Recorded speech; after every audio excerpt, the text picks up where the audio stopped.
Good morning, everybody. This is Danny from Deep South Homestead. We're over by the cabin, the off-grid cabin, and we are getting ready to plant our English peas over here. Now, we're doing this English pea garden a little bit different than the front one because this one is not existing yet.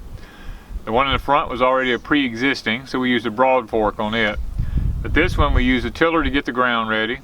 We've amended the soil, as you see on one of our past videos. Now we're going to use the Hoss tool SEEDER with the number 5 plate in it to plant our English peas. Now, depending on the pea that you're planting, whether it's a large pea or a small pea will determine which plate you use. If it's a large one, you probably want to use number 4, but this is kind of a small pea, so we're using the number 5 plate. It puts them about every 2 inches apart, and that's about what we want. So guys, you get to see whether or not I can walk a long distance and push a straight row without a line, because that's going to be the kicker here, okay? So you might get a laugh out of this one.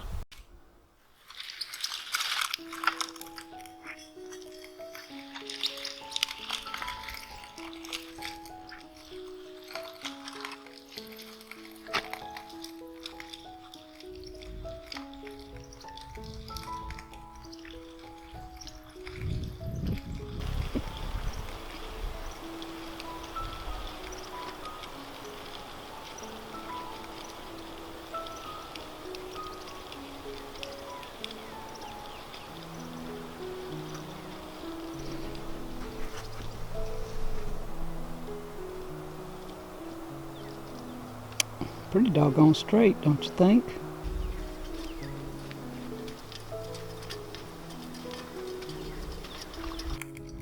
Row number 2, can he do it?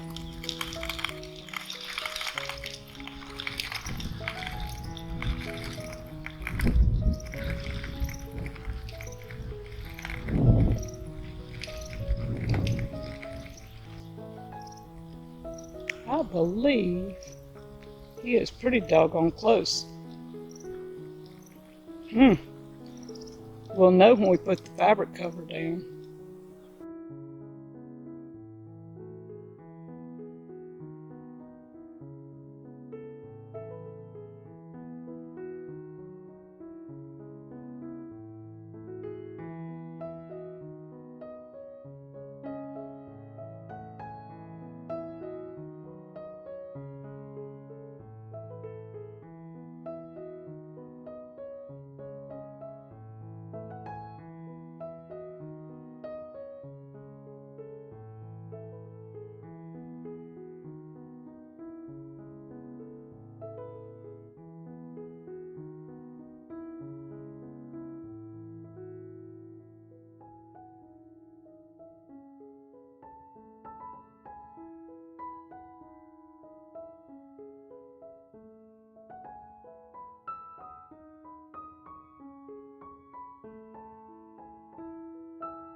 Okay, 1 row down.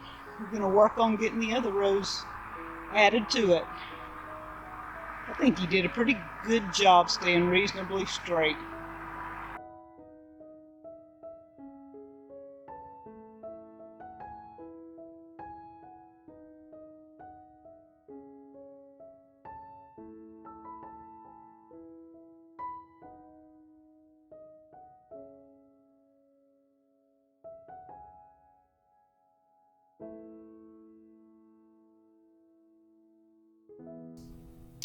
While Danny's finishing up with the English peas, putting the row cover down, these are those multiplying onions that Danny planted last year that look like in a sand bed.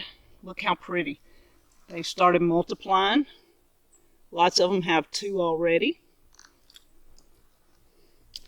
And they are doing great. I just hoed them and put some dirt up around them. We have probably 12, 15 plants here and 5 or 6 at the house that are doing great. And in the background is the asparagus, and I did the same thing. I put some dirt up beside it, added a little fertilizer to get our asparagus bed up and growing. It's already started popping up. Danny's telling me I have to leave it alone, that I can't eat the asparagus right now. Some of these I've let go, and they've even got seeds on top. But there's a small one coming in there. Alright, this is the Hoss Tools garlic. It's beautiful. It's growing. Looking great. And behind it is the shallots. We have, I think, 3 rows of shallots. And the leaves are falling, keeping it shaded in between. The garlic has a little bit of grass, but that's okay. It'll shade it out before long. It's looking beautiful. This is the row of Egyptian walking onions. They are doing great. The bottom leaves have kind of died back, but the tops are coming out and doing great. So they'll be multiplying here in the next couple of months. Here is one pot that we have kale in. I'm fertilizing all the kale so that it'll go through most of the summer. And it is looking great. This is the dinosaur kale. 2 more pots of kale. Like I said, fertilizing, adding to it. They're doing great.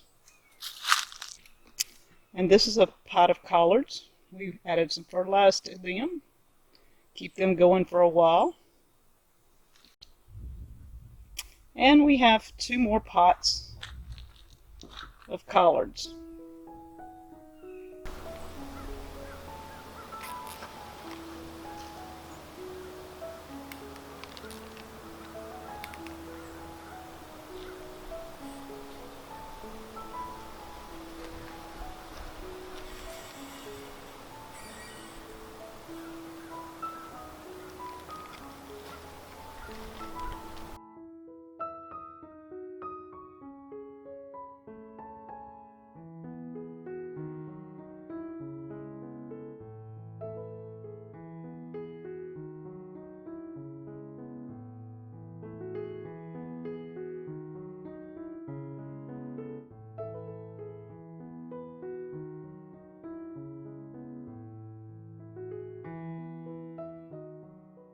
Okay, we just finished planting our English peas and our drip tape is down. Guys, we plant the little marble English peas here. That's the one that does the best for us here at Deep South Homestead. They all grow here and they all produce, but this is our big time producer here. So if you're interested in growing and planting English peas, go check out my Etsy store at deepsouthhomestead.etsy.com. We have a English Pea Manual that I've written there about English peas. It talks all about English peas and what to do and how to do it and everything about them. Check that book out if you're interested in it. Purchase yourself one. It helps us out here at Deep South Homestead. And guys, stay with us. Let's see how these babies grow.